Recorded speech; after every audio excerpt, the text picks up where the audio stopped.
I'm Sgt Steve Dutton. I'm part of the Safe and Neighbourhoods Team. I recognise some of the faces around here that covers Cathedrals Ward. Cathedrals Ward is Better Bankside is in that area. It's a part of where we work.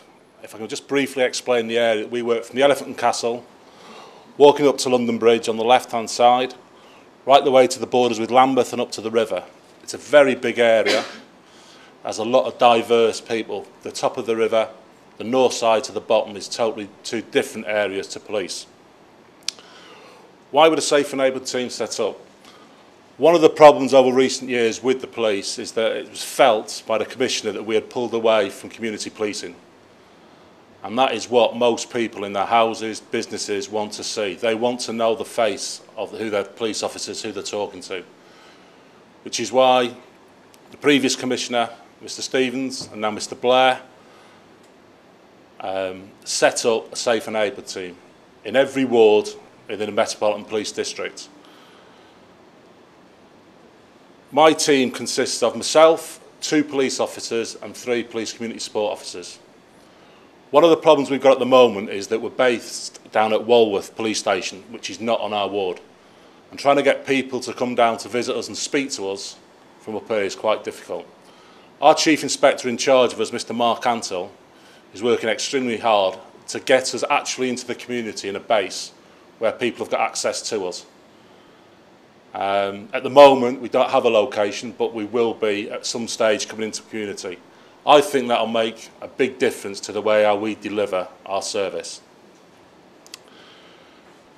There has been a lot of publicity around Safe and Neighbourhoods, and as I say, one of the problems that we get is that people see us and speak to us and my team.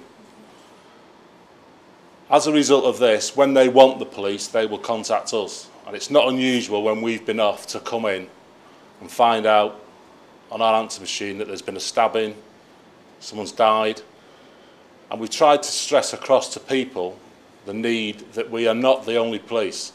There is a lot of work that goes on in this area to combat crime, provide reassurance, that don't necessarily have the face-to-face involvement with the members of the public that we do. Quite often you can contact us. If at the end you want our details, I can then hand them out to you. When police need to be contacted. And then we can normally pass you on to somebody or get somebody who will work with you to resolve your problems. The way how we work, we have what we call a ward panel. That's any members of the community that either work or reside can come to the panel. It sits once every 2 to 3 months. I chair it, but ideally we would like a member of the public to chair it. We are getting a good turnout now of between 15 to 20 people and getting quite a cross section of the community. Charles is one of the people that's on the panel. If you never want to contact us, you can always take the numbers or go through Charles. Because Charles can represent your businesses on this ward panel. He comes and tells us what the problems are. The people from the community sit and listen, and then they decide on what will be measured over the next couple of 2 to 3 months on problems that they see. Not necessarily what has had the most reported crimes, but it's the problems that the community see. So if your business feels that they have got a priority that we should be dealing with, please get in touch with us or Charles. It's a totally different way of policing how we've done it in the past, in that, you know, we've been given government targets to hit. So it is quite a revolutionary way for policing. It's not going to solve everything overnight. It is aimed at long-term solutions. And once the panel is set up, we can respond to the public's concerns. As Jonathan has spoken about recently, some of the problems that we have in the Better Bankside area, what I would consider the problems mainly, in terms of reported crime, are the theft of handbags, especially in the public houses, the tourist attractions, theft of pedal cycles, there's no doubt about that, and office thefts and office burglaries. Antisocial behaviour problems that we have are rough sleepers. We have had begging initiatives in the past. All these things we're willing to tackle and work in partnership. We do work very closely with Borough and Bankside community wardens and the Rangers, especially. So anyone that wants to contact us, please do with your problems. You're always going to get isolated incidents that we can't ever check on, chase on. But one of the things that some of my team have done, if they've actually gone in and spoken to some of the businesses to provide reassurance, give people crime prevention advice, on a very basic level that people can respond to, such as being alert, such as when you're in your office, put your things in your drawer. A lot of the crimes that are reported, with a little bit of care, a little bit of reminder, could be prevented. I'm not saying everyone, but some of them could be, and we would like to help you, your employees, have that reduced.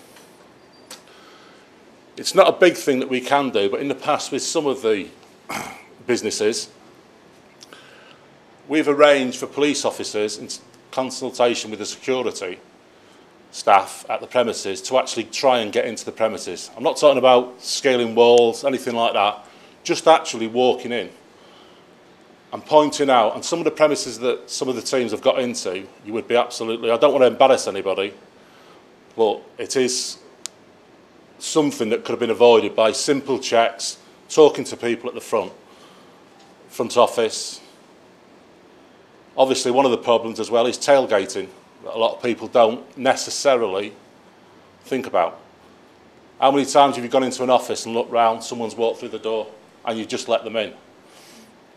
Doesn't sound a big thing, and probably 9 times out of 10, if not bigger, then sort of problems can be dealt with.